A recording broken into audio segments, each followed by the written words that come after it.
6 months ago, I stopped making excuses and started chasing my dream. That was the day this YouTube channel was born. Back then, I was just someone hoping this could be more than a hobby. Now, after only 18 episodes, I'm monetized, I have more subscribers than I ever thought possible, and my entire world has changed. So in this episode, I'm going to share a bit more of my backstory with you, share some of the highs and lows of my journey, and talk about the impacts that YouTube has had on my life. Before starting my YouTube, I was running my own business building things for people. I was getting a lot of commissions that I wasn't connected with, and I really just wasn't enjoying myself, to be honest. What I really wanted was to challenge myself creatively and take on things that allowed me to expand my skills and just got me excited. None of the commissions I was getting really allowed me to feel any of that. It was just very repetitive, and I wanted to do things like build 4-meter dinosaurs, so that's what I did. Now, starting a YouTube channel for me was so risky because I lacked the skills required to run a YouTube channel.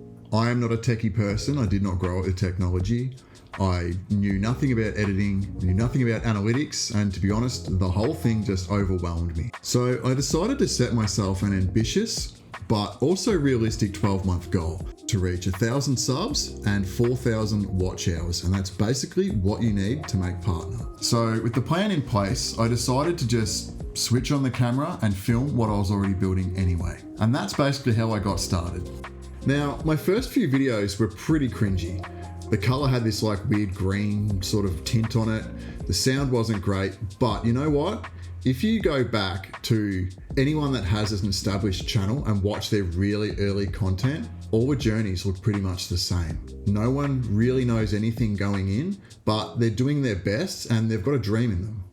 My first really impactful lesson was really humbling. I'm someone that is a perfectionist, and having to let go of that, or being forced to let go of that, really sort of knocked me on the back foot to begin with, and I've really questioned, is this right for me? Another thing that I really struggled with in the beginning of my journey is just being in front of the camera. I felt so uncomfortable, and I really felt like I was in another world. I think my first video, I did over 100 takes just on a 10-second intro. But overcoming that psychological pressure of having the eyes on you all the time has been really beneficial within my social life. I'm someone that has a lot of social anxiety, and I feel quite out of place in big group settings. Now, when the attention's on me, I feel a lot more comfortable and I feel a lot more extroverted. So this hasn't just helped my channel, it's also helped me in my social life and to really strengthen a lot of my relationships too. Posting content on a regular basis had some really unexpected benefits, like my skills development has improved so much. My confidence as a maker has improved so much. And I just generally enjoy being in the workshop a whole lot more. I'm so much more inspired to keep it neat, orderly, and make improvements as I see them. In fact, I've been inspired so much that I actually did an entire workshop makeover series where I completely gutted my workshop, put it all back together my way, and I built this crazy rotating top workbench. And that has been an absolute game changer.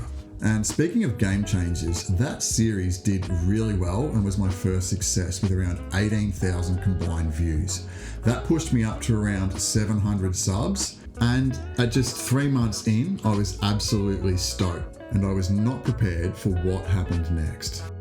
You know when YouTubers say, it's always the video that you least expect? Well, for me, that was 100% the case.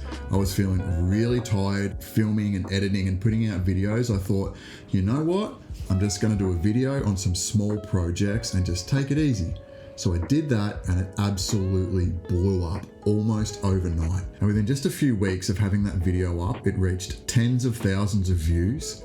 It gave me enough watch hours and gave me literally thousands of subscribers, everything I needed to get monetized. Now, I'm sure you've heard this story dozens of times from YouTubers, but what they don't talk about is what happens after, the come down.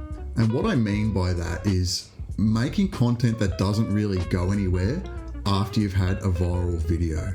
It hurts more than you might think, and it really sort of makes you start questioning things. But to sort of navigate those feelings, I always come back to the early promise I made myself, and having my 12-month goal and I reflect on how far ahead of that I actually am.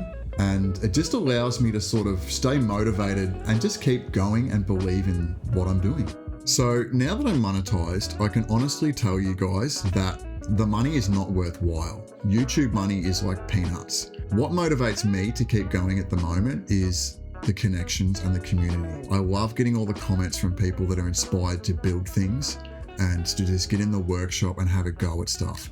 That's the reward for me. And that's why I keep going. So when I reflect and I'm honest with myself, I realize that that's where my journey really began. Watching my heroes on YouTube like Laura Kampf, Adam Savage, and Nick Padula, and being so inspired. And even though those guys are elite in their league, I've always dreamed of one day being just like them. And so I realized that being monetized on YouTube was never really the goal, just something to aim for to get me started. And it's about turning myself into my own hero and hopefully inspiring the next generation of makers and ultimately discovering the maker that's really inside of me. So YouTube really has changed my life for the better. It's improved my confidence, it's inspired me, motivated me, helped me to connect with a community of like-minded people. So I guess my advice is, if you're looking to chase after your dream, whether it is starting a YouTube channel or pursuing more freedom in your life, just start. You've got nothing to lose. There's never going to be a perfect time. There's always going to be more to learn, but there's no time like the present, so just get stuck into it. So I'm looking forward to the next 6 months and seeing where this takes me, and I hope you'll do me the honor of joining me on my journey. And as always, guys, thanks for hanging out. I really appreciate your support. If you haven't already, go and give my subscribe button a little tickle, and I'll catch you on the next one, guys. Peace.